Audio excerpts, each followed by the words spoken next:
అండి అందరూ ఎలా ఉన్నారు? ఈ కేక్ వచ్చేసి బేబీ గర్ల్ కోసం ఫస్ట్ బర్త్డేకి అయితే ప్రిపేర్ చేస్తున్నాము. కస్టమర్ మనకు ఒక కేక్ పిక్ పెట్టి కలర్ షేడ్స్ అయితే మారాలి, యాజ్ ఇట్ ఈస్గా ఇదే డిజైన్ 3 kgsలో కావాలని చెప్పారు. ఇదేంటి కింద ఐసింగ్ చేయకుండా టైర్ని పెట్టేసింది అనుకుంటున్నారా? కింద అంతా రోజెట్స్తో పెడతాం కాబట్టి సో మనం ఐసింగ్ చేయాల్సిన అవసరం లేదు. క్రీమ్ లైట్గా క్రమ్ కోట్ చేసుకొని ఇలా రోజెట్స్తో కింద టైర్ అంతా కూడా ఫిల్ చేసుకున్నాను.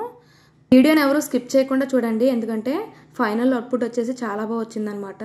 నేనే కేక్ని పదే పదే చూసుకొని మురిసిపోయాను, అంత బాగా నచ్చింది నాకైతే. మీకు ఎలా అనిపించింది? ఈ వీడియో నచ్చిందా? ఫైనల్ అవుట్పుట్ చూసి లైక్ చేసేయండి.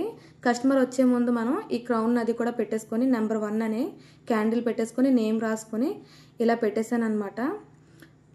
ఈ ఫౌండెంట్ వర్క్ అనేది కస్టమర్ వచ్చే ముందే పెట్టుకోవాలి, బాల్స్ ఇలాంటివన్నీ కూడా. సో కస్టమర్ వచ్చేసారని తెలిసి వెంటనే పెట్టేసి ప్యాక్ చేసి అయితే ఇచ్చేసాను. మీరు వైజాగ్లో ఉంటున్నట్టయితే స్క్రీన్ పైన కనిపిస్తున్న నెంబర్కి కాల్ చేసి 2 days ముందే కేక్ ఆర్డర్ని అయితే బుక్ చేసుకోవచ్చండి. బాయ్ అండి, మరొక వీడియోలో కలుద్దాం.